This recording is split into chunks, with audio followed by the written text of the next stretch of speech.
And welcome back. I'm joined by Kim Ott with the City of Flagstaff, and we'll be going over the last night's City Council meeting.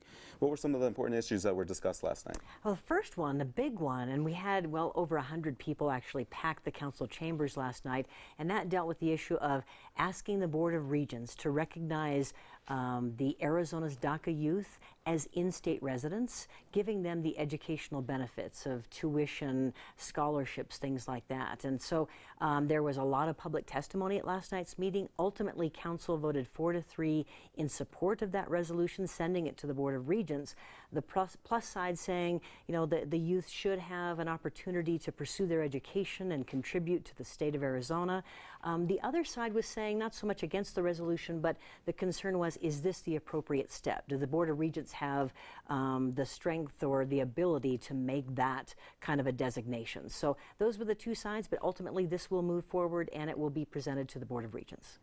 And as I understand, there's some new developments happening out on Tucson? Yeah, so Forest Service showed up last night and they gave some information about how there's a proposed pretty large development and there's an easement they have to approve to accommodate that development. The City Council approved a resolution against that easement, the concern being, and we heard public testimony from citizens as well, saying the impacts on Flagstaff tourism, but also more importantly, the impacts to the Grand Canyon areas itself. So again, Council with a majority approved the resolution asking the Forest Service not to approve that easement and not to move forward.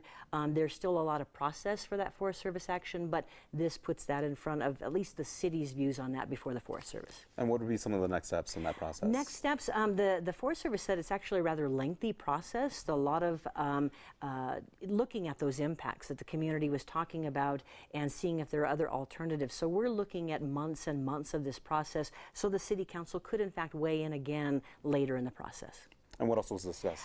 City heard from our police department. They've been looking at proposed party policies, so to speak, at dwellings in the Flagstaff area. They've compared U of A, ASU, see how they address partying and nuisance issues in apartment complexes. Ultimately, council said, come back with some additional ideas, something we can look at and approve to the Flagstaff area. So we'll see that probably in the next month.